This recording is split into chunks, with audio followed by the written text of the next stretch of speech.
Hello friends, चलो आज हम स्टार्ट करते हैं सिम्टोमेटोलॉजी। ये बहुत ही इंपॉर्टेंट टॉपिक है ऑर्गेनल ऑफ मेडिसिन का। So let's start. तो सिम्टोमेटोलॉजी ये क्या है, पहले तो हमको ये पता होना चाहिए। तो ऑक्सफोर्ड मेडिकल डिक्शनरी के हिसाब से जो इसको डिफाइन किया गया है उसमें कहा है कि symptomatology is a branch of medicine that deals with different types of symptoms. Of course हमको पता है कि जो सिम्टम्स यहाँ पे सिम्टम्स और सिम्टमेटोलॉजी और मतलब स्टडी, सिम्टम्स की स्टडी। तो ऑक्सफोर्ड मेडिकल डिक्शनरी में इसको डिफाइन किया है as a symptomatology is the branch of medicine that deals with different types of symptom. हम इसके अंदर देखेंगे कौन से सिम्टम्स होते हैं, क्या होता है, और इसके बारे में हम स्टडी करेंगे। ठीक है। The word symptom is derived from Greek word called symptomata, mean anything that happens, any change that take place in previous health state of the patient is considered as a symptom. मतलब जो भी अच्छी healthy खासी state थी patient की, उसके अंदर कोई चेंज आ गया तो उसको ग्रीक वर्ड के हिसाब से एनीथिंग दैट हैपन, उसके कंसिडरेशन के अंदर हम उसको सिम्टम्स मानते हैं। ठीक है। मतलब ऐसा समझ लीजिए कि जो भी पेशेंट है वो पहले हेल्दी था, अब उसकी हेल्थ के अंदर कुछ चेंज आ गया है। ठीक है। उसकी जो हेल्दी स्टेट है वो डिस्टर्ब हो गई है, तो अब उसको कंडीशन को हम कंसिडर करेंगे एज ए सिम्टम। ठीक है। Symptoms that are language of vital force. जो सिम्टम्स होते हैं वो क्या होते हैं, वाइटल फोर्स की जो लैंग्वेज होते हैं वो होते हैं। ठीक है। Only by symptoms the physician can identify the sufferings of patients. जैसे हमको पता है कि अगर पेशेंट हमारे पास आता है वो हमको बताएगा कि उसके प्रॉब्लम्स क्या है, उसकी सफरिंग्स क्या है, तभी तो हम फाइंड आउट करेंगे कि उसकी प्रॉब्लम क्या है। विदाउट हम पेशेंट के सिम्टम्स को जाने बिना हम आगे कुछ प्रोसीड ही नहीं कर पाएंगे। ठीक है। Hahnemann in aphorism 6 defines the symptom as a deviated state from the former health state of an individual felt by the patient himself, marked by those around him and observed by the physician। ठीक है। ये इसकी main definition है कि जो भी पहले healthy state थी पेशेंट की या एन इंडिविजुअल एक पर्सन की, वो डिस्टर्ब हो गई है, डेविएट हो गई है अपनी नॉर्मल हेल्दी स्टेट से, और वो खुद पेशेंट भी फील कर पा रहा है, उसके अराउंड मतलब उसको जो सिम्टम्स को दिख रहे हैं जिसकी वजह से उसके आजू बाजू और उसको ऑब्जर्व कर पा रहे हैं, और खुद फिजिशियन भी, तो उसको हम कहते हैं सिम्टम। ठीक है। नेक्स्ट,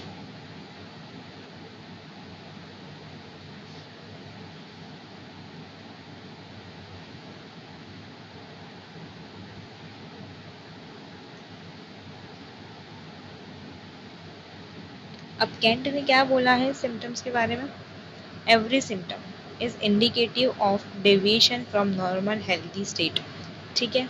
जो हमने पीछे बात की, all curable disease make themselves known to physician by sign and symptoms. मतलब जितनी भी जो डिजीज़ है जो क्योर हो पाएगी, ये कैंट सर के हिसाब से है कि जो सिम्टम्स हैं वो क्या है, indicative of deviation from normal healthy state, and all curable disease make themselves known to physician. मतलब फिजिशियन को कैसे पता चलता है, साइंस और सिम्टम्स से पता चलता है, जो कौन देता है डिजीज वाले सिम्टम्स। ठीक है।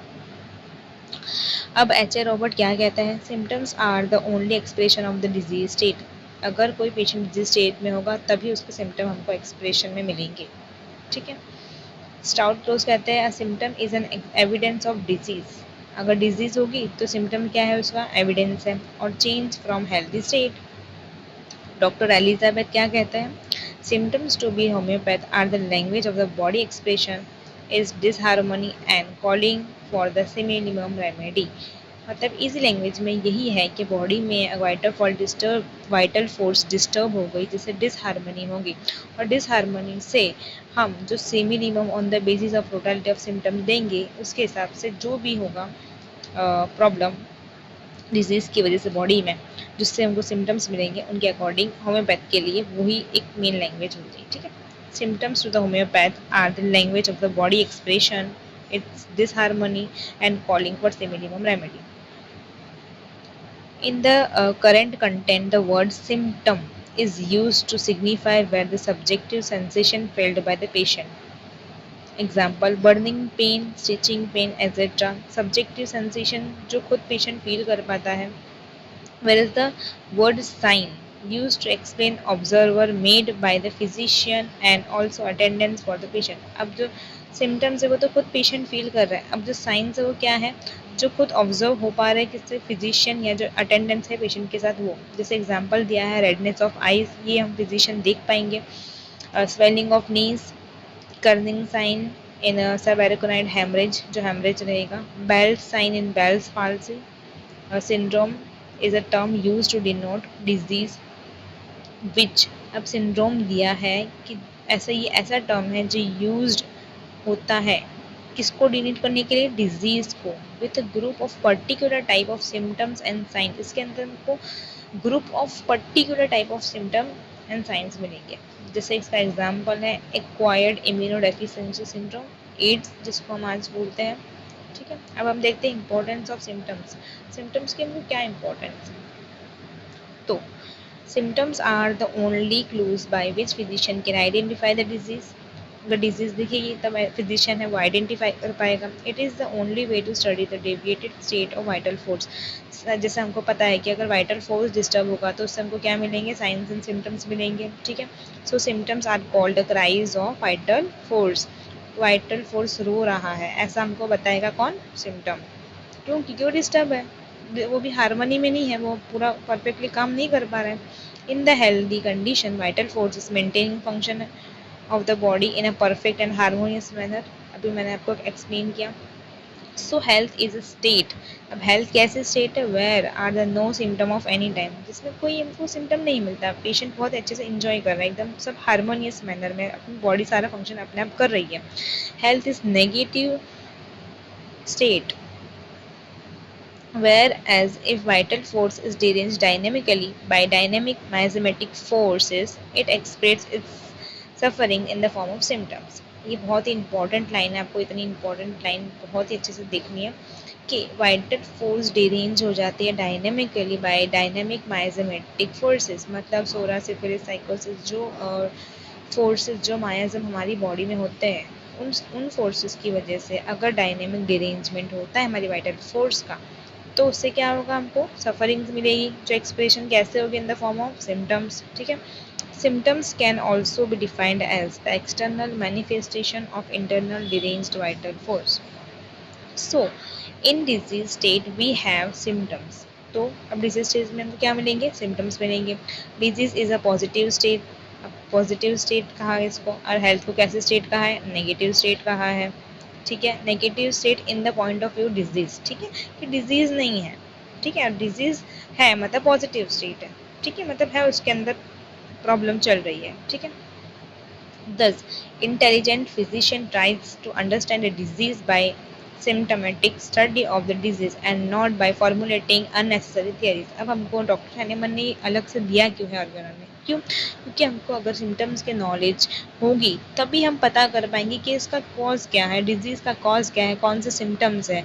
हमारी मटीरिया मेडिका में जो हम पढ़ते हैं अलग अलग सिम्टम्स, उन्हीं के बेसिस पर हमको मेडिसिन प्रिस्क्राइब करनी होती है। सो ये सिम्टमेटोलॉजी जो है वो हैनेमन सर ने इसलिए हमको इंट्रोड्यूस किया ताकि हमको सारे सिम्टम्स के बारे में आइडिया हो, जिससे हम आगे मेडिसिन को प्रिस्क्राइब करें पेशेंट को on the basis of symptoms, कि कैसे हो उसको सिम्टम्स कैसे डिरेंज हुआ है, क्या हुआ है problem. Hence, study of symptom is the only way to identify the disease picture। Symptoms are the only evidence of disease. Symptoms से ही हमको पता चलेगा कि कैसे डिजीज है, कौन सी डिजीज है, क्या है, कितने टाइम से प्रॉब्लम चल रहा है। Symptoms helps in determining the prognosis of the case. अब जो सिम्टम्स है वो क्या है, वो हेल्प करते हैं हमको कैसे डिटरमाइन करने में कि हमको कैसे उसका डिजीज का इलाज करना है।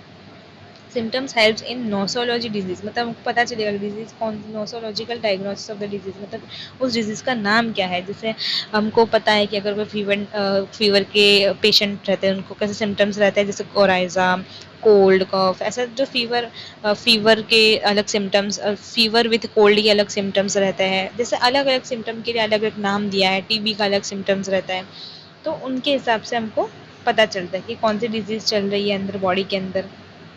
ठीक है, हम नेक्स्ट पढ़ते हैं। Based on symptoms it is possible to select the proper homeopathic remedy. अब हमको सिम्टम्स पता चल गया, अब on the basis of similimum हम सिमिलिमम देंगे, ठीक है, तो क्या होगी proper homeopathic remedy. Disease symptoms show the themselves in unified order in the physical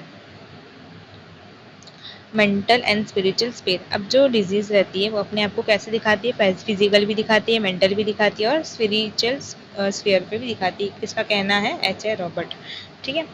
अब the symptoms are expressed by 3 plane. अब हमको 3 प्लेन पे जो सिम्टम्स है वो दिखेंगे, ठीक है। मेंटल मतलब emotional, patients feels explaining the emotional state. Spiritual मतलब अंडरस्टैंडिंग, उसके थॉट्स चेंज रहेंगे, अफेक्शन ऑफ मेमोरी, उसके विल चेंज हो जाएगा। फिजिकल से जैसे ऑर्गेनिक टिश्यू चेंजेस, जैसे कुछ प्रॉब्लम रहेगा उसको ऑर्गन में, ठीक है। Structure and functional changes. Only removal of symptom on only removal of symptoms in physical, mental और intellectual plane is cure। अब हमने जो ये तीनों प्लेन पढ़े, मेंटल जैसे पेशेंट अपनी जो इमोशनल फीलिंग है वो बताएगा। स्पिरिचुअल जो उसकी मेमोरी है, उसको अफेक्शन, उसके थॉट्स, उसके अंडरस्टैंडिंग। फिजिकल प्रॉब्लम, जितनी भी हमने देखा ये तीनों प्लेन, अगर ये तीनों प्लेन क्योर हो गए तभी जो क्योर है वो हो पाएगा, ठीक है। अब recording the intensity of the symptoms, a person react to his surrounding in his own manner। अब हर एक पर्सन का कैसा रहता है, अपने हिसाब से वो रिएक्ट करता है। This intensity of reaction changes from individual to individual. अब हर इंसान की रिएक्ट करने की टेंडेंसी अलग होती है।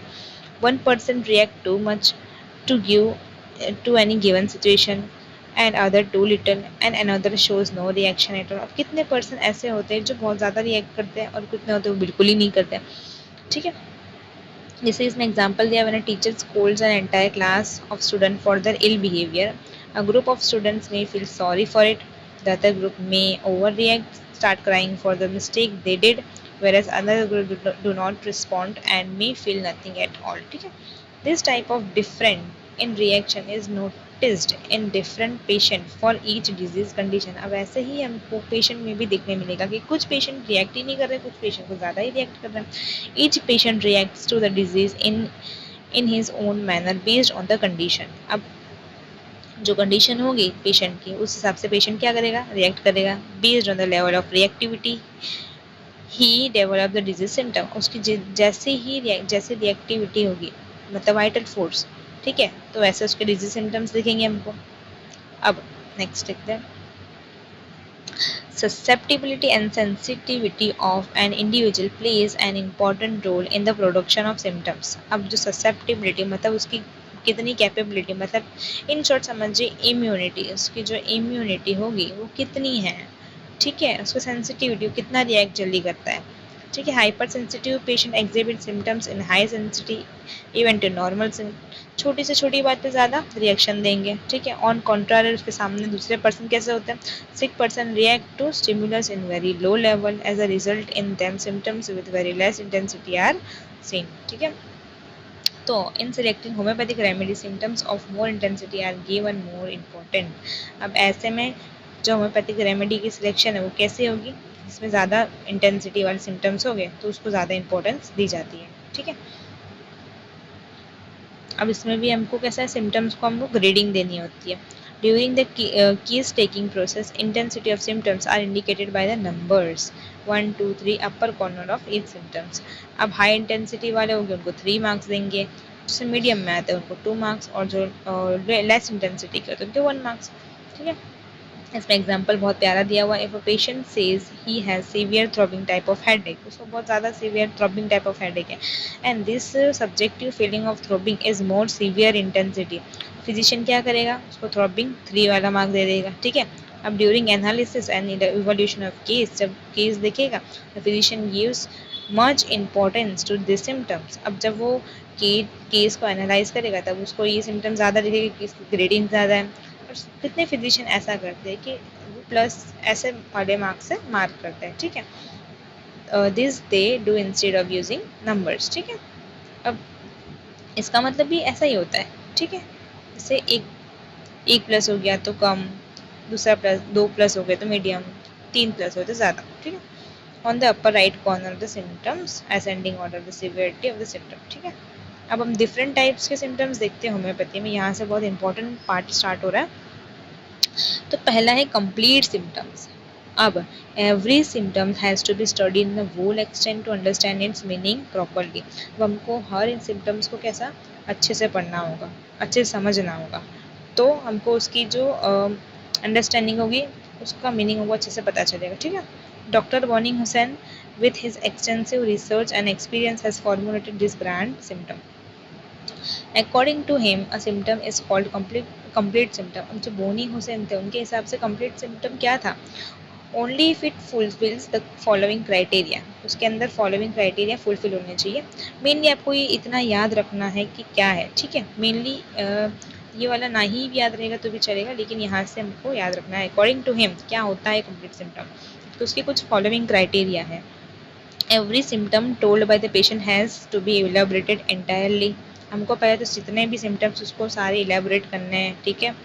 During this process of case taking, physician has to inquire about the following details without fail to make enough symptom to grant symptom, ठीक है। बोनिंग हुसैन के हिसाब से कंप्लीट सिम्टम क्या होता है? ग्रांड सिम्टम होता है, जो कि कैसे मिलेगा? फिजिशियन को उसके लिए पूरा अच्छे से केस टेकिंग लेनी पड़ेगी उसकी। तो अब जो ग्रांड सिम्टम है उसमें क्या है? पहला तो location. It indicates the localization of disease, कहाँ पर डिजीज लोकलाइज्ड है, exact anatomical site of symptoms. It indicates the exact part, organ, tissue और the fraction of the body where the lesion is located और symptom is express. कहाँ पर legion हुआ है, कहाँ पर सिम्टम है, वो जो एक्सप्रेस्ड हो रहा है, ठीक है। सेंसेशन, सब्जेक्टिव फीलिंग, मतलब पेशेंट कैसा फील कर रहा है। Failed by the patient regarding the symptoms, उसको कैसा सिम्टम्स में क्या फील हो रहा है। It is more important homeopathic prescribing. जब हम प्रिस्क्राइब करते हैं तब हम पूछते हैं ना पेशेंट को कि तुमको कैसा फील हो रहा है, आप ये बताइए कि आप कैसा फील करें। Sensation is subjective individual expression of the vital force, मतलब हर इंडिविजुअल की अलग अलग सेंसेशन रहती है। तो एग्जाम्पल क्या है? This type of pain felt by the type of pain felt by the patient where the nature of the pain is burning। अब कैसा नेचर होगा? बर्निंग, मतलब पेशेंट बोलेगा मुझे जलन हो रही है, बर्स्टिंग, पूरा फट रहा है, बोरिंग, अंदर एकदम बोर हो रहा है, एकदम छेद हो रहा है, शूटिंग टाइप है, थ्रोबिंग है, मारने वाला, एकदम पीटने वाला, शूटिंग, एकदम दुख रहा है, यहाँ पे शूट हो रहा है, थ्रॉब मतलब टैब हो रहा है, ठीक है। मोडालिटीज़, हमको पता होनी चाहिए, ये भी बहुत इंपॉर्टेंट फैक्टर है। This those circumstances or condition that are ameliorate or aggravate, जो पेशेंट्स की प्रॉब्लम को या तो कम करता है या तो उसको बढ़ाता है, ठीक है। Sufferings of the patient are called the modalities. अब डॉक्टर विलियम बोरिक क्या कहते हैं? The modalities of the drug are the pathognomonic symptom of the materia medica, ठीक है। Modalities can be two type, amelioration और एग्रावेशन। अब aggravation में हमने क्या देखा? कंडीशन और the position increases the intensity of the symptoms. And aggravation में क्या होता है? जो कंडीशन या तो पोजीशन होती है increase the intensity of the symptoms. इसमें इन शॉर्ट याद रखें कि एग्रावेशन में आता है जिससे कंडीशन खराब होती है, जो चीज़ उसको आराम नहीं दे पाती है, ठीक है। कंडीशन ज़्यादा उसकी प्रॉब्लम बढ़ती है। Amelioration technically is a condition और position that gives the relief और diminish the intensity of the symptom. इससे रिलीफ मिलता है, ठीक है, पेशेंट को, मतलब जिससे सिम्टम्स कम हो जाते हैं और इससे सिम्टम्स क्या होते हैं? बढ़ जाते हैं, ठीक है। अब modalities can be of many types, ठीक है। जनरल, हम वैसे तो मटीरिया मेडिका में जनरल मोडालिटीज ही देखते हैं। The modalities that affect the patient as a whole. Patient generally feels better in wet weather. Patient को कैसा लगता है? एकदम वेट वेदर में अच्छा लगता है, जब वो जाता है कि मुझे गीला मौसम या वेट एयर, ठंडी हवा ऐसे मिलती है तो मुझे अच्छा लगता है। कंप्लेन वर्ड्स, उसकी कंप्लेन कैसे ख़राब हो जाती है जब वाइल थिंकिंग ऑफ दैम, जब वो अपनी कंप्लेन के बारे में सोचता है तो क्या होता है? उसकी कंप्लेन और ख़राब हो जाती है। Particular modalities applies to an organ, जो मोडालिटी सिर्फ ऑर्गन पर, जैसे एक ऑर्गन अफेक्टेड है, इसमें एग्जांपल दिया है। Modality that applies to an organ और सिस्टम इन अ पर्टिकुलर, जैसे हेडेक बेटर बाय यूरिनेशन, मतलब ये क्या है? एक अलग से ऑर्गन है, हेडेक अलग से, मतलब हेड की बात हो रही है, तो कैसा है? यूरिन, जब उसको यूरिन पास आउट होगा तो उसको हेडेक कैसा होगा, बेटर होगा। ठीक है। अब कोराइजा, कोराइजा मतलब उसको जो नाक से वाटर डिस्चार्ज होता है वो ओपन एयर में उसको खराब हो जाता है, क्योंकि हवा लग रही है और उसका कोराइजा भी हो रहा है, प्रॉब्लम बढ़ रही है। ठीक है। तो वर्स मतलब ये क्या है, एग्रावेशन है। ठीक है।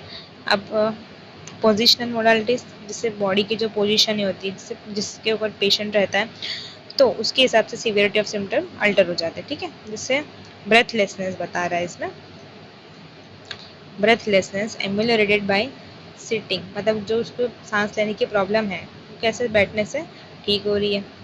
ठीक है। In the knee chest position, जब उसको नी चेस्ट पोजिशन तब भी उसको एम्यूलेशन रहता है। Pain in the leg aggravated bye hanging of the link, जब वो पैर से लटका के बैठता है तब भी उसको प्रॉब्लम होती है। स्टैंडिंग में वर्स हो जाती है। ठीक है। एनवायरमेंटल मोडालिटीज, मतलब अगर एनवायरमेंट में अगर चेंज होता है, सीजन के हिसाब, changes in condition of atmosphere, room और season which can alter the intensity of the suffering of the patient, जो सफरिंग की इंटेंसिटी को बढ़ा देगा। जिससे उसमें रूम का एनवायरनमेंट आ गया, सीजन का कंडीशन आ गया, एटमॉस्फेयर ठंडा गर्म जो होता है वो। Example, complaints aggravated by north cold wind, thunderstorm. ठीक है। Aggravates, coryza aggravated in close room, सारी कंडीशंस है। पेशेंट बोलेगा तो मुझे ठंडी हवा से प्रॉब्लम हो रही है, मुझे गर्म हवा से प्रॉब्लम होती है, थंडरस्टॉर्म से प्रॉब्लम हो रही है, कोल्ड रूम से प्रॉब्लम हो रही है। ठीक है। कॉन्कॉमिटेंस, also called the accompanying symptom that follows the presenting complaint। अब प्रेजेंट कंप्लेंट के साथ ये कॉन्कॉमिटेंस वाले सिम्टम्स को दिखेंगे, लेकिन this concomitant symptom all the follows main symptoms may not have either physiological और pathological relation to main symptom. जो भी हमारी चीफ कंप्लेंट्स होगी पेशेंट की, उसके साथ कोई लेना देना ये नहीं होगा सिम्टम्स का। अकम्पनिंग सिम्टम्स, जो सिम्टम्स आएंगे उसका फिजियोलॉजिकली और पैथोलॉजिकली कोई रिलेशन नहीं होगा मेन सिम्टम्स के साथ। ठीक है। ये हमको याद रखना है। तो आज का लेक्चर हम यहीं तक रखते हैं। Thank you so much.